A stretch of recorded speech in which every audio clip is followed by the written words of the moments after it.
Hello students. आज का हमारा टॉपिक है नेशनल इंटरेस्ट, राष्ट्रीय हित। जैसे कि हम पढ़ भी चुके हैं कि अंतर्राष्ट्रीय राजनीति 3 बिंदुओं पर आधारित होती है। वो कौन कौन से हैं?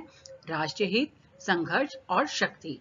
कि अंतर्राष्ट्रीय राजनीति में प्रत्येक राष्ट्र राष्ट्रीय हितों की प्राप्ति के लिए प्रयास करता है और उन राष्ट्रीय हितों की प्राप्ति करने के लिए राष्ट्रों के बीच में संघर्ष होता है और उस संघर्ष को शक्ति रूपी साधन के द्वारा दूर किया जाता है। तो आज का हमारा टॉपिक है राष्ट्रीय हित। अंतर्राष्ट्रीय राजनीति में राष्ट्रीय हित एक महत्वपूर्ण अवधारणा है। प्रत्येक राष्ट्र अधिक से अधिक राष्ट्रीय हितों की प्राप्ति करने का प्रयास करता रहता है। आप वर्तमान समय में भी देखिए कि भारत भी अन्य राष्ट्रों के साथ वैदेशिक संबंध अच्छे बनाकर, वैदेशिक व्यवहार अच्छा बनाकर ज्यादा से ज्यादा अपने राष्ट्र के लिए राष्ट्रीय हितों की प्राप्ति करने का प्रयास करता है, जिससे अन्य राष्ट्र अपने राष्ट्र की जनता का, अपने राष्ट्र के नागरिकों का सर्वांगीण विकास कर सके। और जो एक कॉम्पिटिटिव एनवायरनमेंट बना हुआ है वर्ल्ड लेवल पे, उसमें ज्यादा से ज्यादा अपने आप को जो कहना चाहिए विकास के मार्ग की ओर अग्रसर कर सके। तो अंतर्राष्ट्रीय राजनीति में राष्ट्रीय हित बहुत महत्वपूर्ण है। विदेश नीति, जब एक राष्ट्र दूसरे राष्ट्र के साथ अपनी विदेश नीति का निर्माण करता है तो वो राष्ट्रीय हितों को ध्यान में रखकर करता है। अच्छी विदेश नीति का जो लक्षण क्या है कि अधिक से अधिक राष्ट्रीय हितों की प्राप्ति करना। मीन्स कि जितने ज्यादा राष्ट्रीय हितों की प्राप्ति करेंगे उतना ही अपने राष्ट्र का विकास हो सकेगा। तो अंतर्राष्ट्रीय राजनीति में जो राष्ट्र है, प्रत्येक राष्ट्र अधिक से अधिक राष्ट्रीय हितों की प्राप्ति करने का प्रयास करता है विदेश नीति के माध्यम से।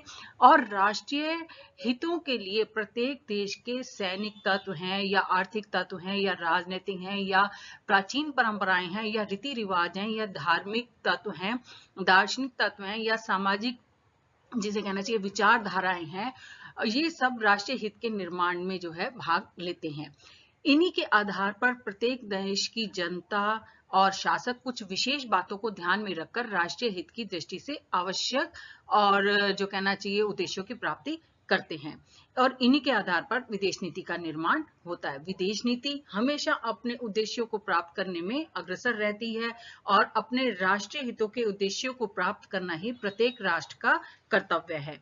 राष्ट्रीय हित अंतर्राष्ट्रीय राजनीति में बहुत ज्यादा महत्व रखते हैं और बिना राष्ट्रीय हित के कोई भी राष्ट्र अपना सर्वांगीण विकास नहीं कर सकता। अब इसके बाद हम देखते हैं राष्ट्रीय हित की परिभाषा।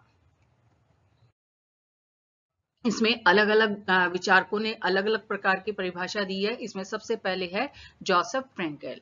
ये कहते हैं national interest is the key concept in foreign policy.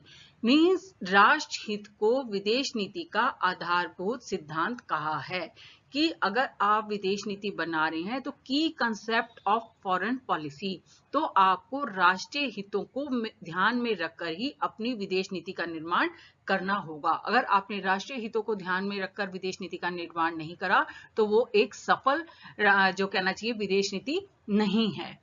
दूसरा, हेंस डी मॉर्गन, तो ये अंतर्राष्ट्रीय राजनीति के बहुत जो कहना चाहिए महान विचारक हैं, जिन्होंने कहा था कि struggle for power is international politics, nothing else. तो इसमें भी उन्होंने कहा है कि as long as the world is politically organised into nations, the national interest is indeed the last word in world politics. Means कि विश्व राजनीति का अंतिम और निर्णायक तत्व क्या है? राष्ट्रीय हित। कि जहां हमने केवल हमारा शुरू भी राष्ट्रहित से होता है और अंत भी राष्ट्रहित से होता है।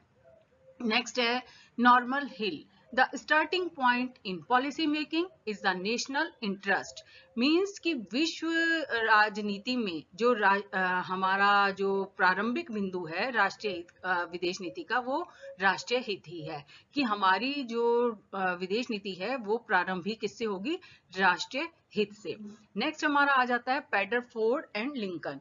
इसमें उन्होंने कहा concept of national interest are centred on the core values of the society which include the welfare of nation, the security of its political belief, national way of life, territorial integrity and its self. Means वो ये कहते हैं कि राष्ट्रीय हित की अवधारणा समाज के मूलभूत मूल्यों से जुड़ी हुई है।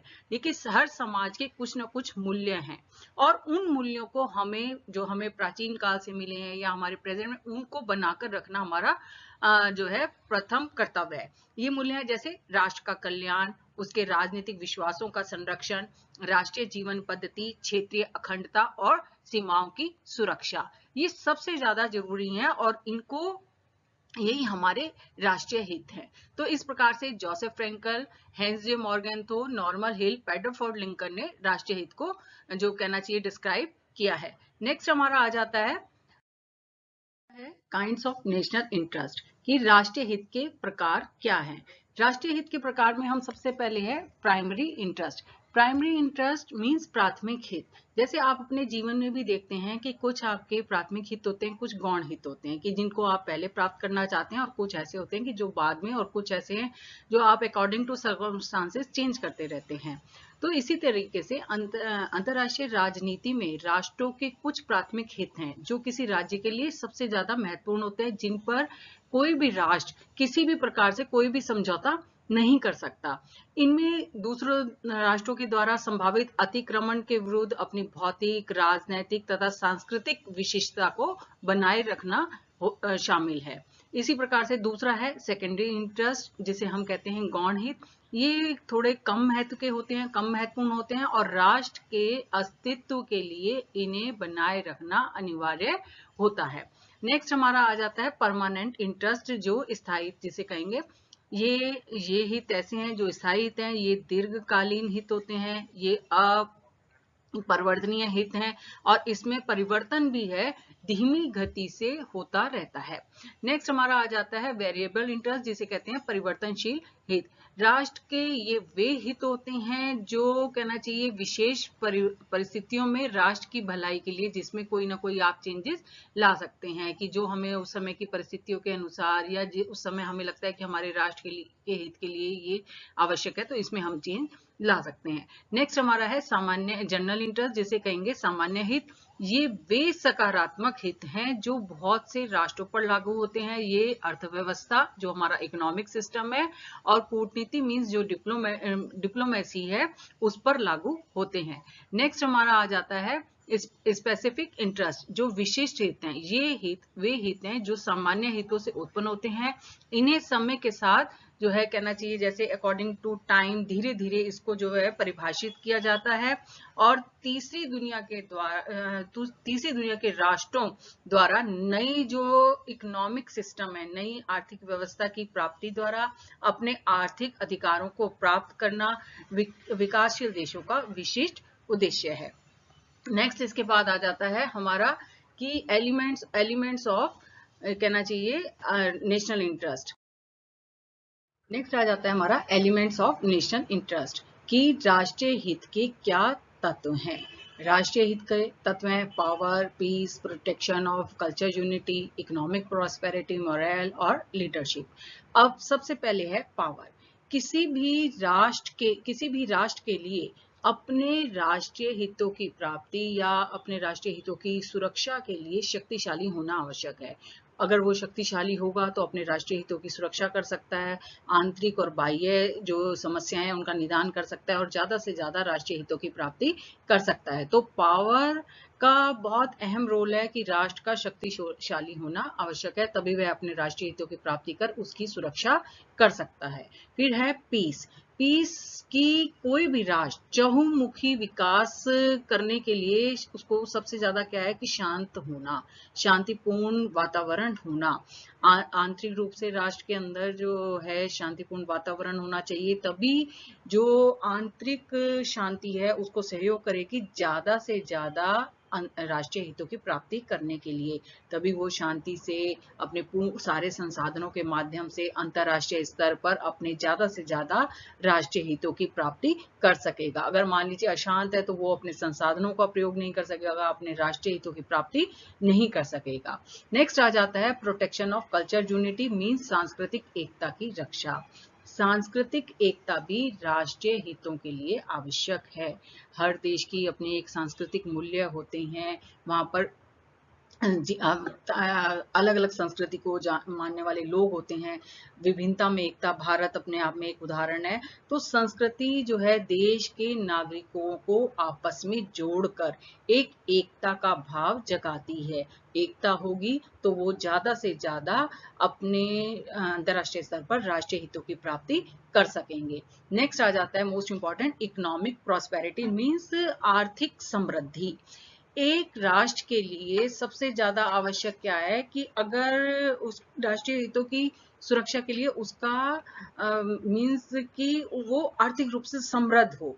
अगर वो आर्थिक रूप से समृद्ध है तो वो अधिक से अधिक राष्ट्रीय हितों की प्राप्ति कर सकता है। तो यदि आर्थिक रूप से संपन्न नहीं है तो वो अपने राष्ट्रीय हितों की में जो है पूर्ण रूप से प्राप्ति नहीं कर सकता, अपने राष्ट्र को डेवलप नहीं कर सकता। तो राष्ट्रीय हितों के आधार पर ही उस राष्ट्र की राजनीति भी सुदृढ़ होती है।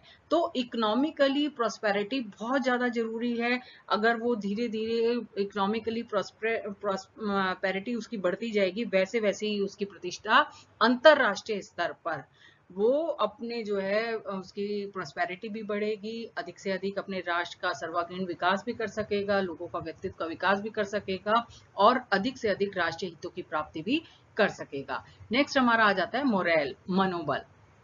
राष्ट्रीय हितों के लिए हितों की जो आवश्यक है सबसे ज्यादा उस देश का मनोबल।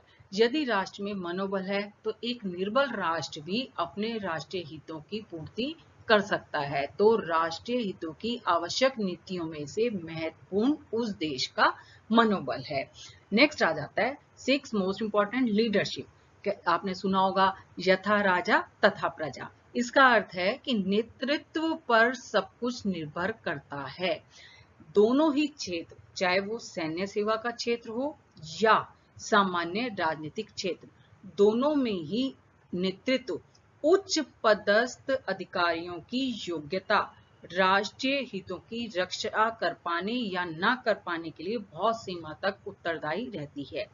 विवेकपूर्ण निर्णयों से ही राष्ट्र की उन्नति हो सकती है। उस राष्ट्र के नेतृत्व पर निर्भर करता है कि वो किस समय किस प्रकार का निर्णय ले रहे हैं। तो एक राष्ट्र को राष्ट्रीय हितों की प्राप्ति के लिए अच्छा नेतृत्व होना भी बहुत ज्यादा आवश्यक है। अगर आप पुराने एग्जाम्पल्स भी उठा के देखें तो जब हमारा देश स्वतंत्र हुआ था उस समय हमारे राष्ट्र के सामने सबसे ज्यादा भारत के सामने परेशानी थी कि विश्व दो गुटों में बटा हुआ था, एक पूंजीवादी गुट था और एक साम्यवादी गुट था। अगर हम पूंजीवादी गुट में जाते तब हमारी स्थिति खराब थी, साम्यवादी में जाते तब क्योंकि हमने इतने सालों तक गुलामी की जंजीरों में हम जकड़े रहे, अब स्वतंत्र हुए तो हम लोगों को लग रहा था कि हमें क्या करना चाहिए। तो उस समय के हमारे जो प्रथम प्रधानमंत्री जवाहरलाल नेहरू जी ने नॉन अलाइनमेंट पॉलिसी अपनाई, गुट निरपेक्षता की नीति अपनाई कि ना साम्यवादी गुट में गए और ना पूंजीवादी गुट में। उन्होंने अलग से एक नीति अपनाकर गुट निरपेक्षता की नीति अपनाकर अपने राष्ट्र को विकास के मार्ग की ओर अग्रसर किया, तभी भारत इतना उन्नति कर सका। तो इसी तरीके से आज वर्तमान समय में हमारा राष्ट्र इतने कोरोना जैसी महामारी से ग्रसित है। इस समय हमारे यहाँ सभी को वैक्सीनेशन के लिए प्रेरित किया जा रहा है, प्रधानमंत्री जी के द्वारा सभी को अच्छे अच्छे संसाधन दिए जा रहे हैं। तो कोशिश की जा रही है कि किस प्रकार से अपने राष्ट्र को इस महामारी से बचाया जाए। तो अच्छा नेतृत्व अधिक से अधिक राष्ट्रीय हितों की प्राप्ति में सक्षम होता है। इस